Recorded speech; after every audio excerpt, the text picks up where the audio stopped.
Welcome to Touch Base Tuesdays, where we touch base on Tuesdays. Over the weekend, I was in Ohio for a gig, and while I was on my way to the airport in Cleveland to fly back to New York, We Are the World was like sitting there on pause on the person driving me to the airport's car radio.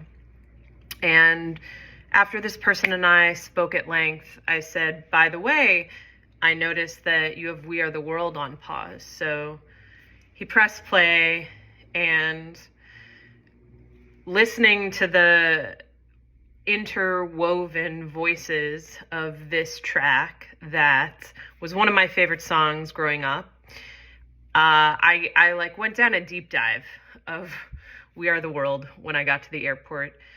Not only because nostalgically it was like this soundtrack to my childhood. The We Are the World cassette tape album was one of my first cassette tapes when I was a kid, walking around the house with it on my Walkman, and then I had the CD. And there were two big things that my deep dive around We Are the World led me to. And for those that don't know, it was a song written in 1985 as part of a fundraising effort for deadly famine that was happening in Ethiopia. Kind of the Harry Belafonte saw it as a U.S. equivalent to what had been done in the U.K. In December 1984 around a track called Do They Know It's Christmas Time?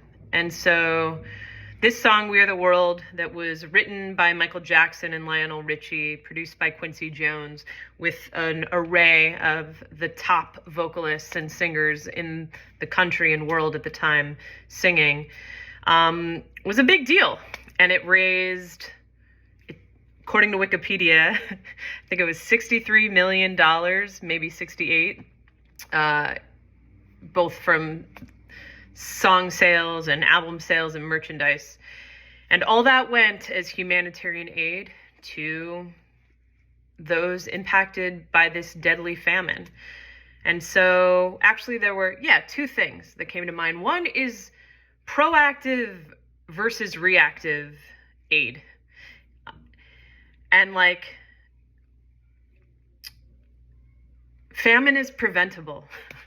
War is preventable. Killing people is preventable. So what does proactive humanitarian aid look like? One, versus reactive. And it has me thinking about all the things in history and now that are reactive instead of proactive to literally save lives. Two, I then went on a deep dive curating a playlist that I've called We Are the World of We Are the World. It's on my Spotify. I'm linking to it in my bio. And what it is a track from everybody who sang in We Are the World, soloist or part of the chorus. And I was thinking a lot about why was I channeling my energy after this gig, and while thinking about all this proactive, reactive humanitarian aid business, why did I need to make this playlist?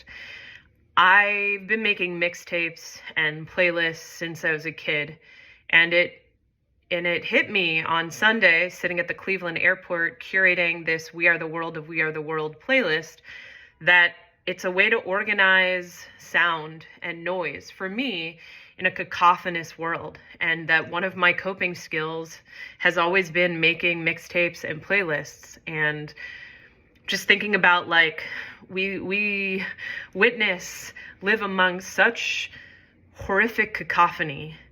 And for me, a playlist is this creative expression as an artist, but also a way to curate the noise intentionally so that there's some unifying quilt that brings it all together.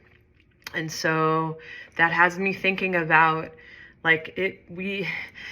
We don't have to live in this cacophony. It's a cacophony.